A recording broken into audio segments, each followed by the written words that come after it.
What's up, everybody? This is Sanford again, and I got a brand new video for you, and I think it's going to be a great treat.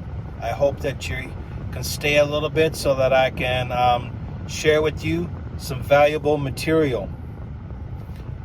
There are 5 things that I want you to remember to help notaries, and especially notary publics, get better assignments and can stay busy, because it's very, very important. But what I want to share with you is 5 ways that you can land a election gig as a notary, and that is going to be something that you need to consider. So stay tuned, because we got something good for you, and you can use that as part of your notary life. 5 things I want to discuss with you today. 5 things. So remember, we're going to take care of this nice and slow for you, and kind of show you something new that you can kind of take with you and add that to a little bit of what you're already doing. Number 1,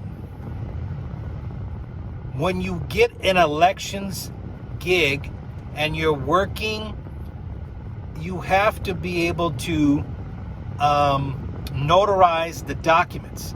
Those documents need to be taken care of by the notary. So what's happening? Petitioners are going out door to door, okay, for whatever initiative they're doing. They may be doing something that's related to the elections or not, but most likely it is related to elections. And you need to make sure that you are the one that's being called, and yet you are there. So important to that, they want you to be on time, and you need to honor that. Make sure that you are there. So if you're there, if you're supposed to be there at 11 o'clock, be there 15 minutes before, because being on time is important. You are the integral part of the process, and so you need to make sure that you are there on time, and you're letting everyone know that you are professional, and that you need to be able to take care of that. Secondly, number 2, make sure you show leadership. You are a notary public, and it's an official job of the state. So your mannerisms, your dignity are going to be very, very important. But also what you need to keep in mind is what you are supposed to be looking like as well. Don't go to these election gigs where you're going to be documenting the work through your notarization in jeans, and holes in jeans is a no-no. Okay? T-shirt is a no-no. You need to have a nice collared shirt, and you need to be dressing moderately business casual. You don't need to wear a suit jacket, especially in the summer. It's kind of hot, but eventually you will want to move into that as it gets into the fall. Remember, you are the professional, so show leadership, okay? Because people are also going to be coming up to you, asking you questions about the process of what the notary needs to do. Show them how you are to fill out the document properly, and making sure that your spot is not touched. That is showing the leadership, and they're going to ask you for advice. Politely ask them or tell them that these are how things are to go, and know what your state is asking of you. Number 3, know your notary laws. So you should be able to fill out a jurat which is requiring you to swear someone in.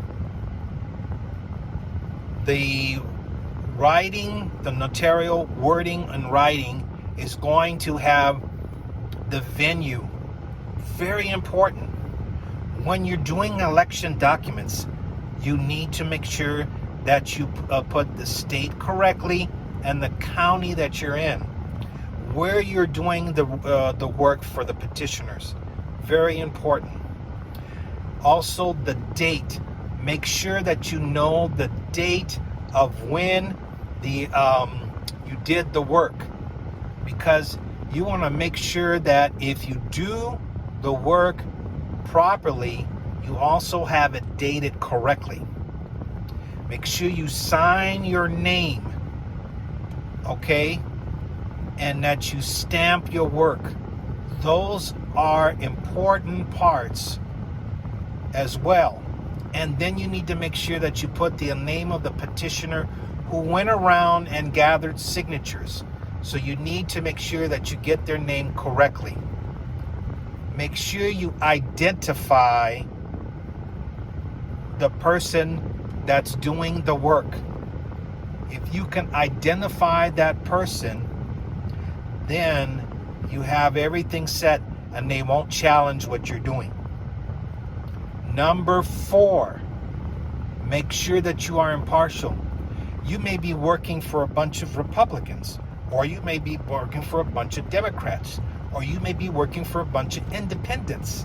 Whatever it is, the job of the notary is not to go and jump in with them. No, the job of the notary is to simply do the task that the notary is supposed to be doing, avoiding any kind of taking sides to people's politics. That is not your job.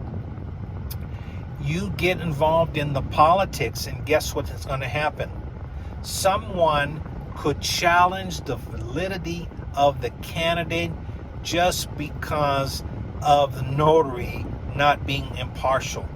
So you don't want to jeopardize the candidacy, or you don't want to jeopardize whatever that people are trying to express in their ballot initiative. You want to make sure that their ballot initiative or the candidate is not tainted by a notary who takes sides. Okay, and finally, number 5, be accurate in your work. Make sure that you take good notation of everything that you do. Make sure that you include, if your state allows it, a journal, which I would recommend anyways, because you are documenting election material.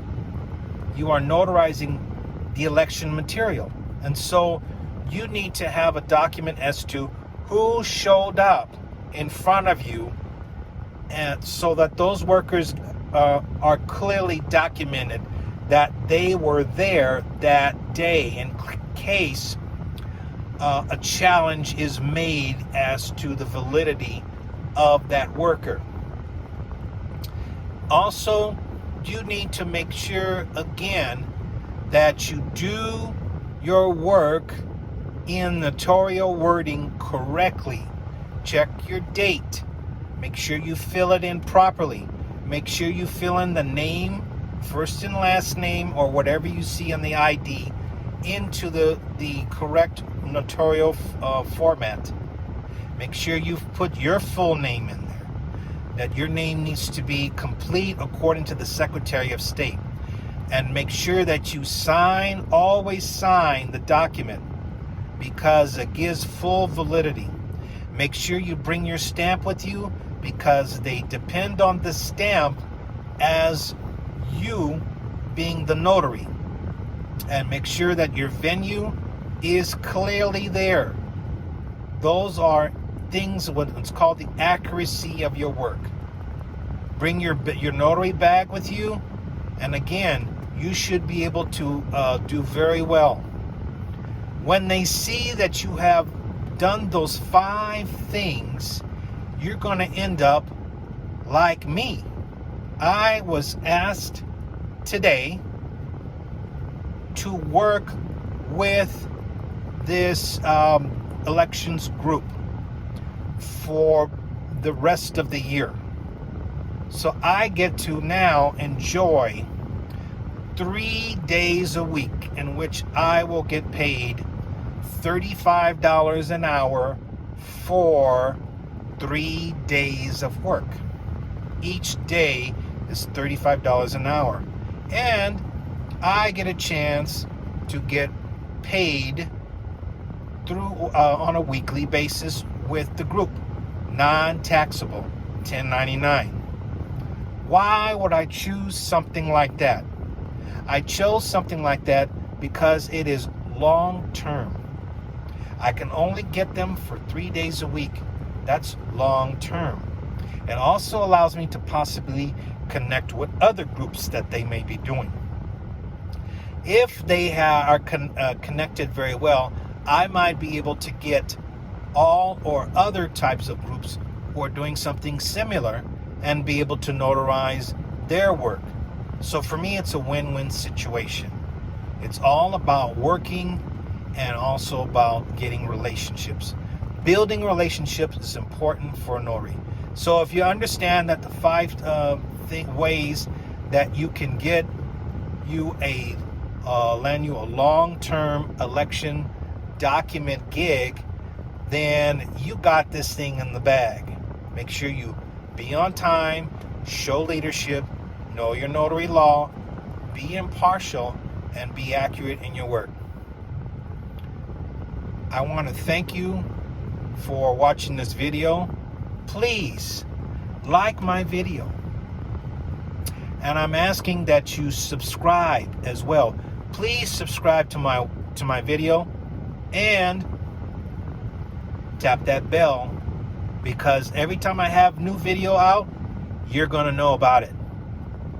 Okay? So, stay tuned for more videos coming out, and we'll see you soon. Thank you for watching.